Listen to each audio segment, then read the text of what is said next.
Hello बच्चों, मैं प्रवेश कुमार, कृषक बाल विद्या मंदिर इंटर कॉलेज धुआपुर बाराबंकी से। आज हम कक्षा 7 में विज्ञान पढ़ाएंगे, आपको साइंस पढ़ाएंगे, ठीक है, जिसमें कि आपका लेसन 2 है और ये हमारा 7th क्लास का लेक्चर नंबर 2 भी है, ठीक है। जल एवं इसका महत्व, ठीक है, वाटर एंड इट्स इम्पोर्टेंस, मतलब जल और इसका महत्व, ठीक। इसमें कुछ हम पठनीय बिंदु हैं जिसके बारे में हम आज चर्चा करेंगे, जिसके बारे में हम पढ़ेंगे। सबसे पहले क्या है, आपका जल है, ठीक है। जल के बारे में हम बात करेंगे। जल के बाद में फिर जल का समीकरण हम देखेंगे क्या होता है, जल का आपका महत्व क्या है, ठीक। जल के प्राकृतिक स्रोत हैं, मतलब जल कहाँ कहाँ से हमें मिलता है, इसके बारे में हम बात करेंगे। जल की अवस्थाएं, ठीक है, जल की कितनी अवस्थाएं होती हैं, इसके बारे में हम पढ़ेंगे।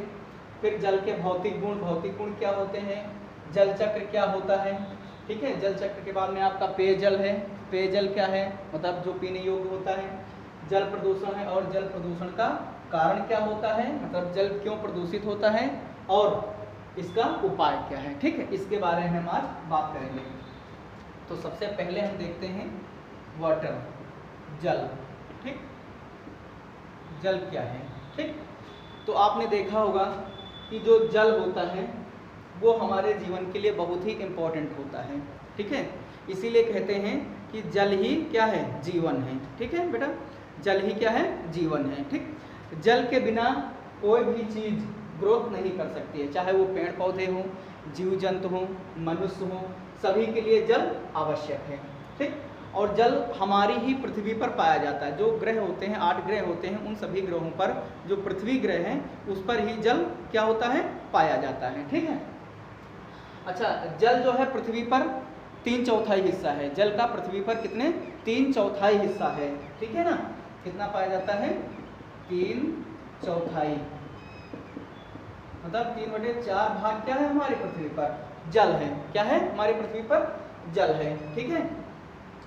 और आपका जल का जो उपयोग होता है, ठीक है, जल का जो उपयोग है, आपने देखा होगा कि जल का जो उपयोग होता है क्या होता है, वो नहाने में होता है, ठीक है ना। और किस में होता है, खाने में, ठीक है। जब हम खाना बनाते हैं तो उस समय भी जल की हमें रिक्वायरमेंट होती है, हमें जल की आवश्यकता होती है, ठीक है। और आप सभी लोग जानते हैं कपड़ा धोने में, ठीक है ना, साफ सफाई करने में, ठीक है, इन सभी चीज़ों के लिए क्या हमें जल की आवश्यकता होती है, ठीक है। क्या उपयोग होता है इसका, नहाने में, खाना बनाने में, कपड़े धोने में, ठीक है, पीने में, इन सभी चीज़ों में जल की आवश्यकता क्या होती है, जल की आवश्यकता होती है, ठीक है। इसलिए जल जो है वो बहुत ही क्या है, इम्पोर्टेंट है, ठीक है।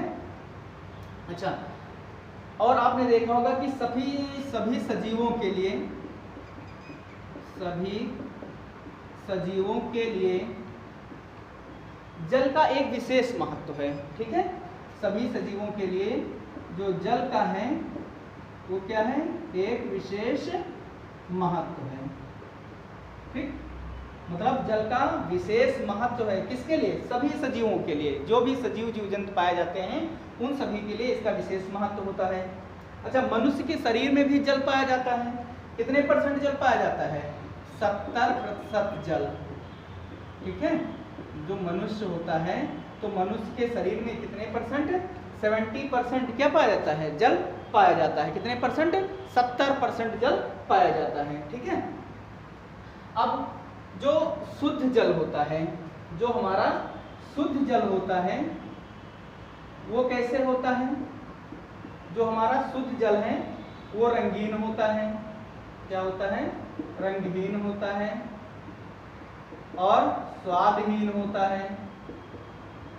क्या होता है, रंगहीन होता है, स्वादहीन होता है और पारदर्शक होता है। क्या होता है, पारदर्शक होता है, ठीक। इस प्रकार से ये हमारा शुद्ध जल होता है, ठीक है।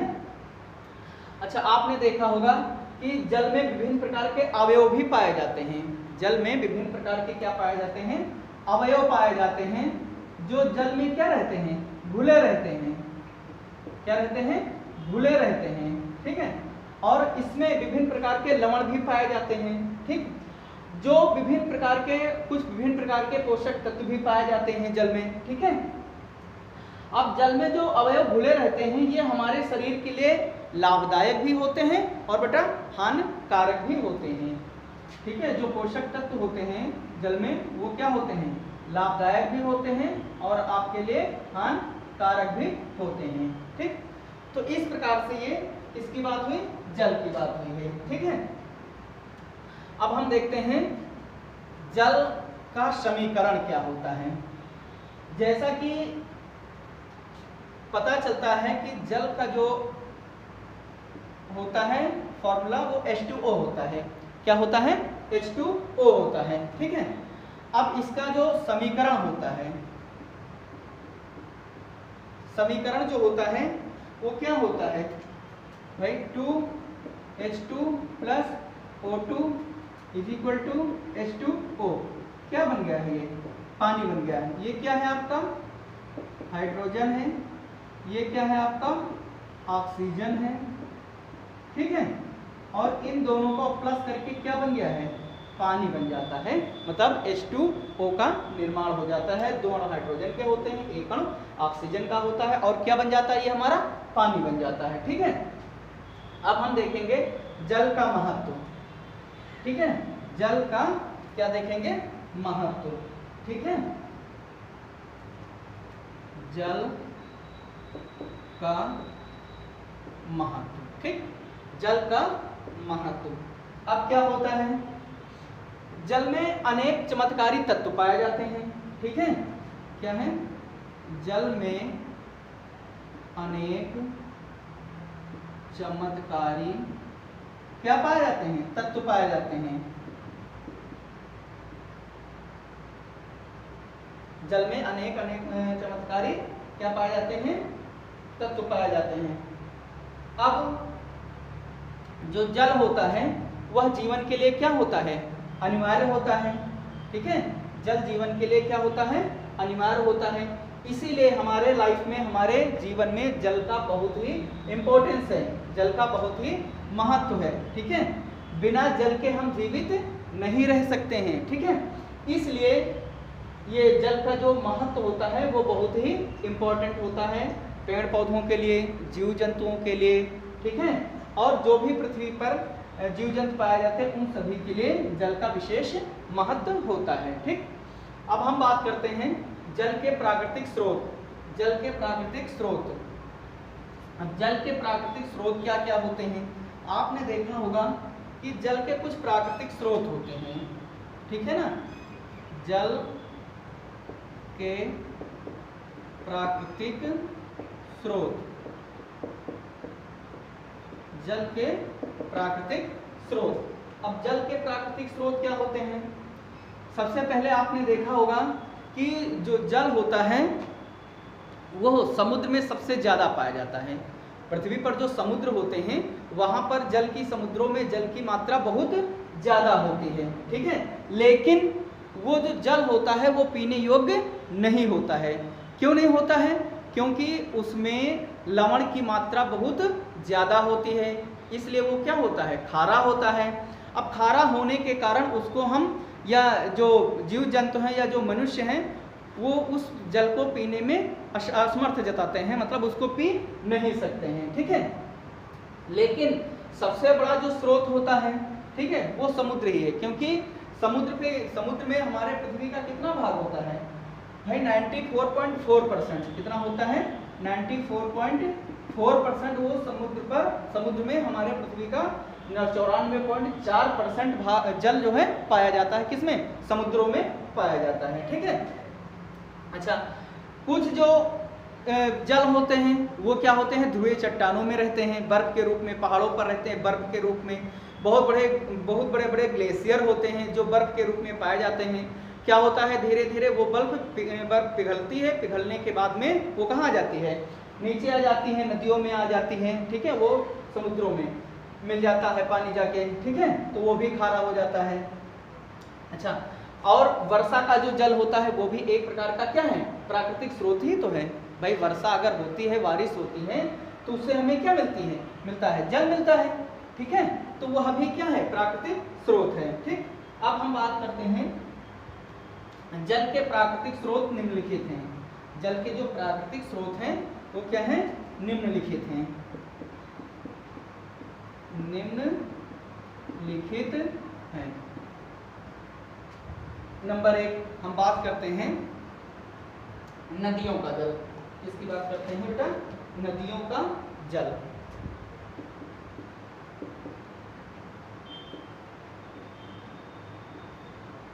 नदियों का जल। ठीक, अब आपने देखा होगा कि जब बारिश होती है, बारिश होने के बाद में पानी गड्ढों में जाता है, बड़े बड़े गड्ढे जितना पानी एब्जॉर्ब कर पाते हैं रोक लेते हैं, बाकी पानी वहाँ से बह जाता है और बहने के बाद में कहाँ जाता है, नदियों में आ जाता है। ठीक है, अब नदियों में आने के बाद में क्या होता है भाई, नदियों में पानी आ गया, अब क्या होता है, नदियों में पानी को रोका जाता है। ठीक है, अब जब पानी को रोका जाता है तो नदियों से ही जो हमारी फसलें होती हैं, ठीक है, जो फसलें होती हैं उनको पानी दिया जाता है, मतलब सिंचाई के रूप में उसका उपयोग किया जाता है, पेड़ पौधों को पानी दिया जाता है, हमारी फसल को पानी दिया जाता है।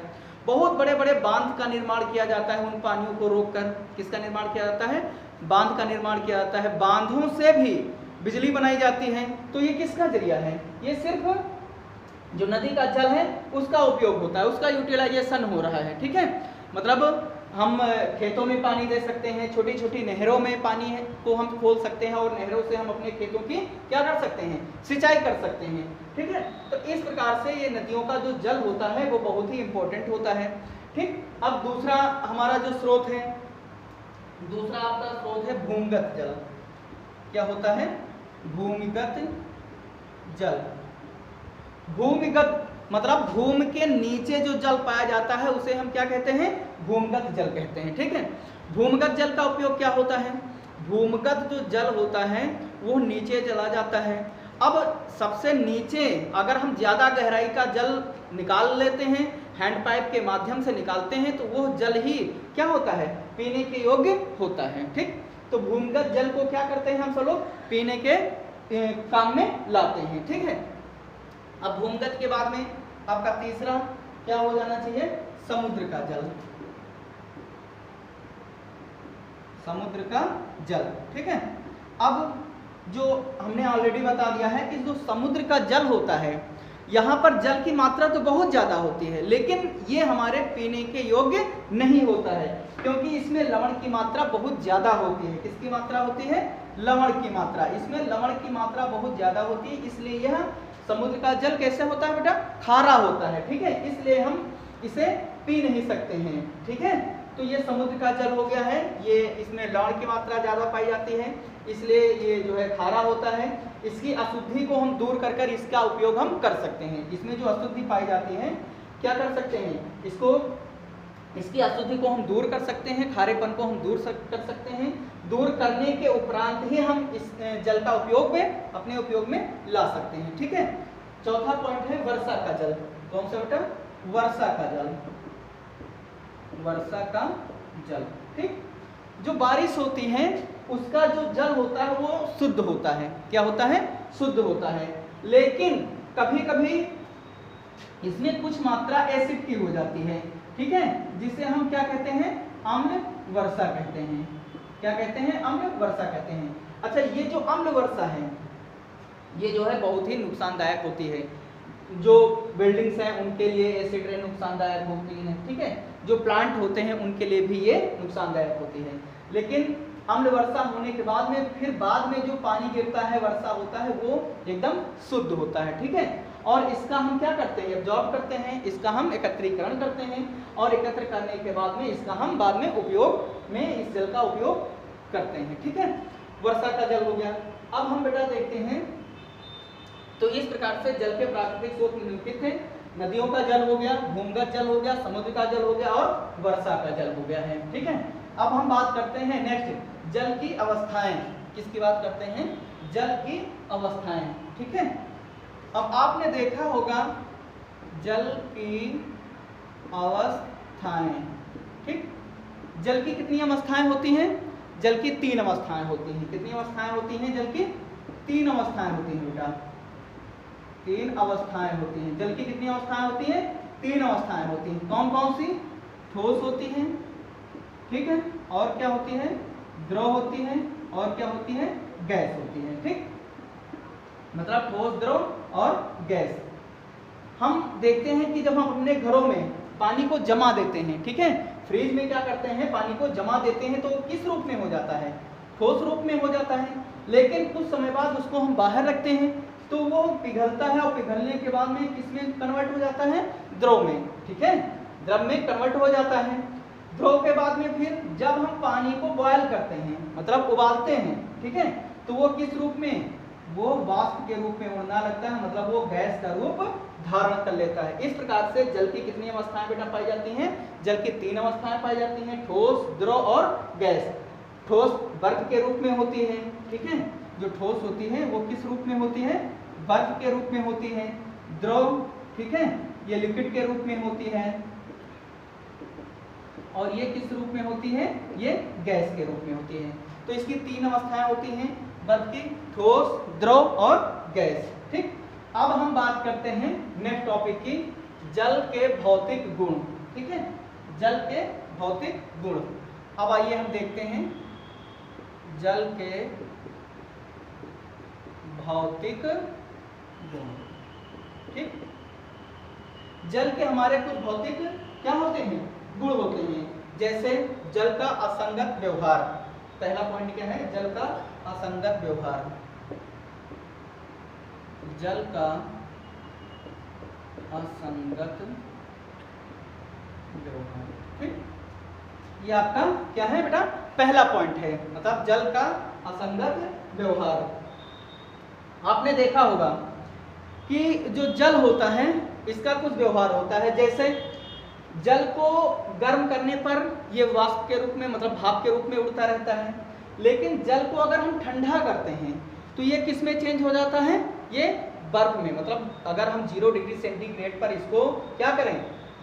कम कर दें, मतलब फ्रीज में इसको जमाने की कोशिश करें तो ये क्या हो जाता है? लिक्विड से ये ठोस अवस्था में परिवर्तित हो जाता है। ठीक है, अब जल अधिक ठंड होने पर क्या हो जाता है? सिकुड़ने लगता है। जल को अगर हम ज़्यादा ठंड करें तो वो क्या हो जाता है? सिकुड़ने लगता है। ठीक है, मतलब ये क्या काम करता है? 4 डिग्री सेंटीग्रेड तक की तो ये क्या होता है? सिकुड़ता है। लेकिन जैसे 4 से नीचे इसको हम 0 डिग्री सेंटीग्रेड तक की तापमान पर लाते हैं तो ये क्या हो जाता है? फैलने लगता है। क्या होने लगता है? फैलने लगता है। ठीक है, और जब हम 0 डिग्री सेंटीग्रेड लाते हैं तो इसका आयतन धीरे धीरे क्या होने लगता है? क्या बढ़ने लगता है। इसका आयतन क्या हो जाता है? बढ़ने लगता है। आपने देखा होगा कि ठंडे प्रदेशों में, जो ज़्यादा ठंड जहाँ पर पड़ती है वहाँ पर अगर 0 डिग्री सेंटीग्रेड से नीचे का तापमान हो जाता है तो बर्फ का आयतन बढ़ने लगता है। और आयतन बढ़ने पर क्या हो जाते हैं? कभी कभी वहाँ के जो नल होते हैं, बर्फ के जमने के कारण वहाँ के नल क्या हो जाते हैं? फट जाते हैं। ठीक है, तो ये जल का क्या है? असंगत व्यवहार है। ठीक, अब हम दूसरे पॉइंट की बात करेंगे, जल की धातुओं से क्रिया। जल की धातुओं से क्रिया। ठीक, इसके बारे में बात करते हैं। अब आपने देखा होगा जो जल होता है वो क्या होता है? पहली बात तो उदासीन होता है। जल क्या होता है? वो उदासीन होता है। ठीक है, लेकिन क्या होता है? जल उदासीन होता है। लेकिन कभी कभी क्या होता है? जैसे सोडियम, ठीक है, मैग्नीशियम, ये सब जल से क्रिया करके क्या बना देते हैं? यौगिक बना देते हैं। क्या बना देते हैं? यौगिक बना देते हैं। तो ये जल की धातुओं से क्रिया भी करते हैं। ठीक है, अब नेक्स्ट है जल विलायक के रूप में। जल जो है किस रूप में पाया जाता है? विलायक के रूप में होता है। ठीक, जल क्या है? विलायक के रूप में होता है। और जल में बहुत सारे पदार्थ भी क्या होते हैं? विलेय होते हैं, मतलब उसमें मिल जाते हैं। ठीक, तो ये तो जल के भौतिक गुण थे। अब बेटा हम किसके बात करते हैं? जल चक्र के बारे में हम बात करते हैं। जल चक्र क्या होता है? जल चक्र मतलब वाटर साइकिल। ठीक, जल चक्र क्या होता है? आपने देखा होगा पृथ्वी का मौसम जो होता है वो गर्म होता है। गर्म होने के कारण यहाँ की जो पानी होता है वह वाष्प के रूप में ऊपर उड़ता है, ठीक है। वायु से ठंडा होने के कारण जो जल होता है वो कहाँ चला जाता है, वायुमंडल में जाता है। कहाँ जाता है, वायुमंडल में चला जाता है। और वायुमंडल में जाने पर ये वहाँ पर क्या होता है, संघनित होता है। क्या होता है, संघनित होता है। और संघनित होने के बाद में किसका रूप ले लेता है, ये कण का, छोटे छोटे कण के रूप में हो जाते हैं। और ये छोटे छोटे कण किसका निर्माण कर देते हैं, बादल का निर्माण कर देते हैं। और यह क्रिया बार बार, ये प्रोसेस बार बार होने के कारण ये जो कण होते हैं, ठीक है, जो बादल होते हैं वो बारिश के रूप में कहाँ, पृथ्वी पर पुनः आ जाते हैं।